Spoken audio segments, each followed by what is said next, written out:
We're talking about real estate. We're talking not just about real estate in terms of buying houses, though.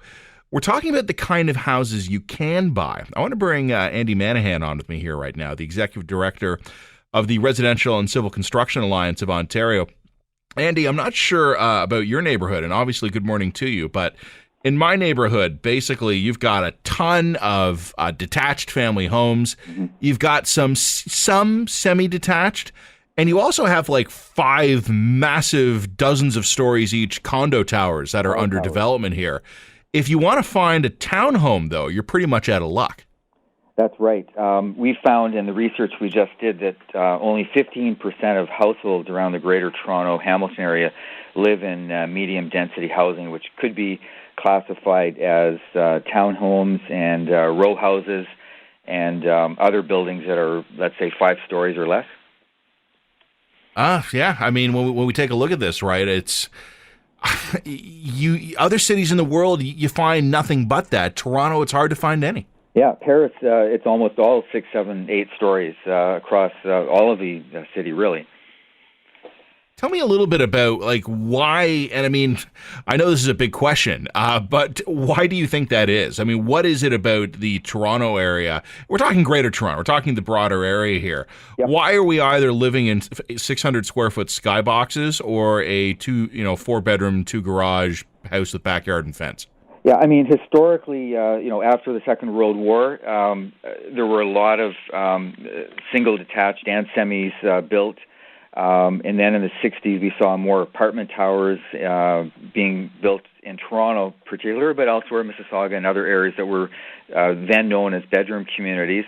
More recently, around 2006, the province brought forward the Places to Grow legislation that recognized that in conjunction with the Greenbelt, we needed to intensify more. So that is basically try to increase the density of our existing urban areas. And if we were going to be doing greenfield development, that we should do so in a more compact way. And unfortunately, for market dynamic reasons and maybe municipal planning reasons, what we've witnessed is intensification of primarily only the tall form, but very little of the medium density or missing middle type housing. What would be the advantage? And here I am asking you another big question here, but what are the advantages of missing middle housing here? I mean, why do we care in the Toronto context that it is missing? Okay, so in downtown Toronto is one example. There are lots of people living in high-rise condominium buildings, and if they're millennials, let's say, and are getting ready to start a family, in many cases they do want ground-oriented housing.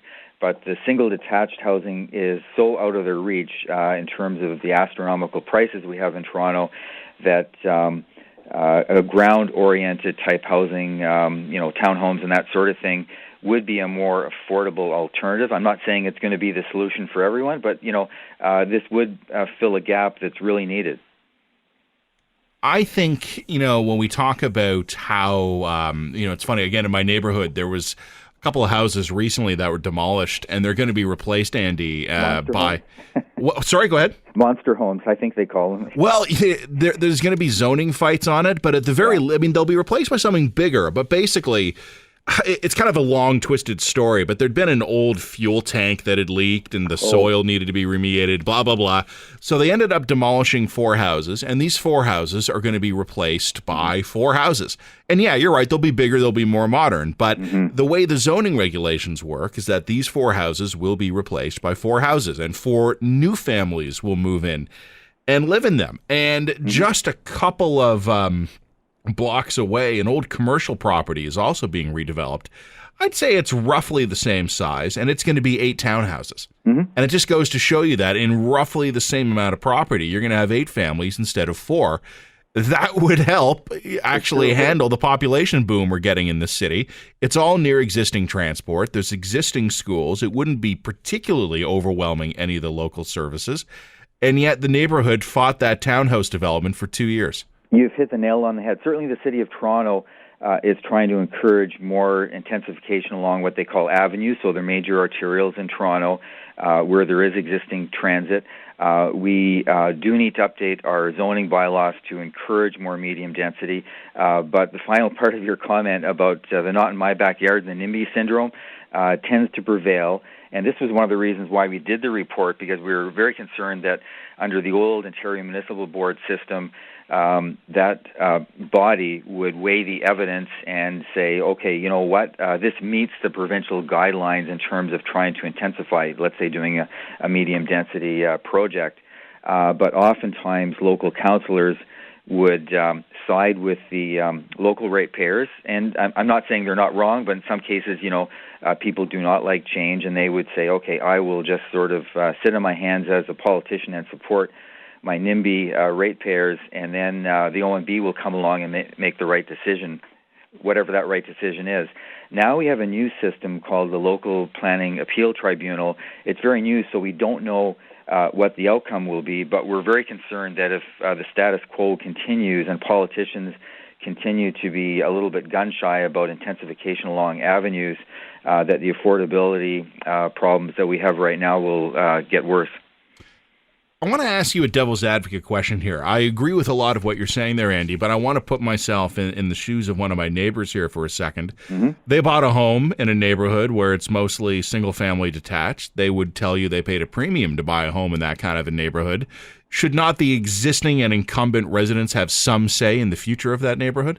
Absolutely, and I think what the City of Toronto and other municipalities should be doing is having upfront conversations with local groups to figure out what the guidelines might be in terms of future development. So, we don't want tall towers everywhere, but I think thoughtful intensification where the scale is right, I think residents could buy into that. And certainly, under the old OMB system, residents would say, could you scale down this 20-story building to some other number? So, it all depends on context, depending on where you are. If you're right in the middle of a very low-density subdivision and you want to put a tall tower, absolutely, that's inappropriate. But if it's along an avenue where there's transit, we want to make the best returns on those transit investments. So, for example, Eglinton Crosstown, mm-hmm. I would think you'd want to do more density along that kind of corridor to take advantage of a major $5.8 billion investment.